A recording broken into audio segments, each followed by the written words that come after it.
안녕하세요. 소문난 부동산입니다. 오늘 제가 여러분들께 준비한 자료는요, 윤 대통령의 당선, 그리고 바빠진 강남 부동산 사모님들이라는 주제를 가지고 한번 말씀을 드려보도록 하겠습니다. 최근에 이제 대선이 있었죠. 최근에 대선이 있었는데, 부동산 정책으로는 매파와 비둘기파, 이렇게 나눠졌습니다. 비둘기파가 당선이 됐고요. 이 비둘기파가 당선이 되기 시작하면서 사실상 강남의 사모님들이 정말 바빠지기 시작했습니다. 이유인즉슨 이제 윤석열 대통령이시죠. 이제 주요 공약 때문에 이제 많이 바빠지게 됐는데요. 주요 공약은 1번부터 6번까지가 있습니다. 그 중에 여러분들이 관심 있게 보셔야 될 포인트는 바로 1번 그리고 6번이라고 말씀드릴 수 있습니다. 자, 1번.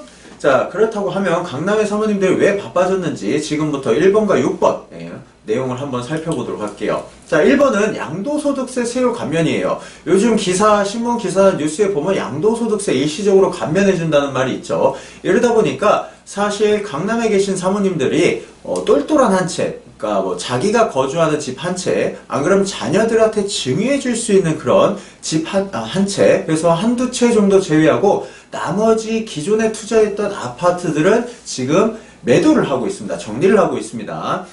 본인이 거주하는 거, 자녀한테 증여를 할 수 있는 그런 아파트. 일반적으로 강남의 건물 같은 경우에는 사고 파는 물건이 아니라 대부분 대대손손 물려주는 그런 부동산 자산이라고 해요. 근데 신기한 게 최근에도 이 똘똘한 한두 채가 계속 얘기가 나오는데, 지금 강남의 아파트들도요, 사실상 이렇게 거래를 많이 하기보다는 대대손손 물려줘야 된다, 이런 개념이 점점 자리 잡고 있습니다. 그래서 똘똘한 한두 채를 제외한 나머지 똘똘한 한두 채는 증여를 하고 나머지 부분은 지금 정리하고 있다는 말씀을 드리는데요. 자, 왜 이렇게 아파트들을 정리할까? 어떤 분들은 비둘기파가, 그러니까 윤석열 대통령이 요런 부동산 정책을 펼치기 시작하면은 좀 더 금액이 올라가지 않을까, 이런 말씀을 하시는데, 왜 강남의 사모님들은 똘똘한 한두 채를 제외하고 나머지는 판매를 할 걸까요? 이유를 한번 보도록 하겠습니다. 이유는요, 사실상 기존 주택은 이미 너무 많이 올랐다는 게 이들의 판단이에요. 그래서 이익 실현을 위해서 매도를 하기 시작합니다. 자, 그리고 사실상 부동산 정책이 이제 공급 쪽으로 기울어지다 보니까 재개발, 재건축에 대한 이슈가 굉장히 좋아지죠. 그러다 보니까 금액이 올라갈 수밖에 없어요. 자, 그렇다고 하면 정부에서는 그냥 부동산 금액이 올라가는 거를 그냥 좌시하고만 있을까요? 그렇지 않습니다. 새로운 부동산 규제가 반드시 출현하게 되어 있습니다. 그게 대표적인 게 토지거래 허가구역을 지정하거나, 안 그러면 기간을 연장하거나, 이런 정책을 쓰는데요. 사실상 토지거래 허가구역으로 묶이게 되면요, 굉장한 오랜 기간 동안 판매를 할 수가 없습니다. 그렇기 때문에 자금이 많이 묶일 수밖에 없기 때문에, 자, 요런 이유 때문에 똘똘한 한두 채를 제외한 나머지를 정리하고 있는 중이라고 말씀드릴 수 있겠습니다. 그리고 투자 지역이 좀 변경됐어요, 이분들이.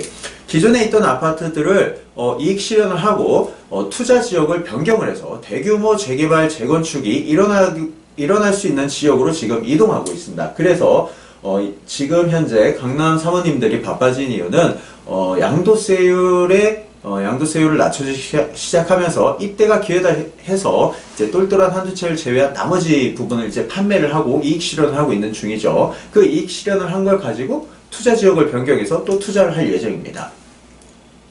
자, 첫 번째는 이제 제가 말씀드렸다시피 양도소득세율을 인하해서 강남 사모님들이 바빠지는 첫 번째 이유고요. 두 번째는 바로 재개발, 재건축 활성화를 위한 제도 개선 때문에 또 바빠지기 시작합니다. 여러분들 이런 질문을 많이 들어요. 재개발, 재건축, 공급을 하기 위해선 재개발, 재건축을 할 수밖에 없는데 재건축이 좋아요, 재개발이 좋아요? 이렇게 말씀을 많이 합니다. 자, 그렇다고 하면 어떤 게 더 좋은지 신문 기사와 함께 한번 알아보도록 하겠습니다. 자, 먼저 재건축입니다. 자, 신문 기사, 제가 신문 기사를 볼 때 항상 체크하는 포인트가 바로 날짜죠. 2022년 3월 17일 기사입니다. 내용을 보시면은 윤석열 대통령 당선인의 재건축 등의 규제 완화에 대한 기대감이 반영된 결과다. 어떤 결과일까요? 자, 지금 서울에서 가장 유명한 재건축 단지가 있죠. 자, 목동. 자, 목동 같은 경우에는 호가가 20억 원 선에 눌려 있다가 대선 이후에 21억까지 올라갔고요. 또 송파구 잠실 주공 5단지는 어떨까요? 자, 28억이었던 호가가 현재는 31억 원으로 뛰었습니다. 자, 어찌됐건 간에 재개발, 재건축에 대한 호재가 작용을 했기 때문에 금액이 올라갔는데요. 자, 그러면 거래량은 어떨까요? 밑에 내용을 보면 다만 매수자들이 관망하면서 거래는 잘 되지 않는 게 현지 중개업소의 설명이다. 거래량은 좋지 않다고 해요. 부동산원 관계자는 대선 이후 규제 완화 기대감이 있는 재건축이나 한강변 인기단지는 매물이 소폭 감소하고 호가도 일부 상승한 거는 맞는 말이지만요. 실제적으로 매수세로 이어지지 않는다고 합니다. 자, 그렇다고 하면 그동안 금액이 많이 올랐는데, 자, 윤 대통령이 당선되면서 호가는 더 올랐습니다. 하지만 거래량은 어떨까요? 거래량은 좋지 않습니다. 자, 그렇기 때문에 서울 재건축 현황을 제가 이렇게 정리해 드릴게요. 재건축에 관심이 많으신 분들은 요 정리한 내용을 한번 바탕으로 제가 말씀을 드리는 부분을 이제 한번 말씀을 들어보시고 요걸 참고해서 투자하는데 한번 고려를 해보십시오. 일단 첫 번째는 호재는 터졌어요. 그동안 금액도 많이 올라가 있는 상태고 공급이 부족했기 때문에 결국엔 재건축이 공급의 핵심 요인이다 해서 그동안 금액이 많이 올랐고 윤 당선인이 되면서 또 이제 재건축에 대한 어떤 이슈 호재가 이제 한 번 더 터졌지만 이거에 대한 받쳐줄 세력이 없는 거예요. 거래량을 받쳐줄 세력이 없습니다. 그래서 거래량이 없기 때문에 금액이 하락할 수밖에 없는 국면으로 치닫을 거다. 일단은 사실상 가장 큰 문제는 재건축 아파트 비용이 너무 비싸요. 그렇기 때문에 사실상 조정을 한번 받아야 될 수밖에 없다고는 생각을 합니다. 두 번째는요, 재건축이 이제 진행을 하겠다라고 하면 토지거래 허가구역으로 묶일 가능성이 굉장히 높습니다. 그렇게 되면 큰 자금이 많이 묶이기 때문에 여유 자금으로 하시는 분들은 상관이 없겠지만 자기의 자산의 거의 90% 이상 투자를 하시는 분들은 굉장히 위험할 수 있어요. 그러니까 반드시 이 부분 명심해 주시면 될 것 같고요.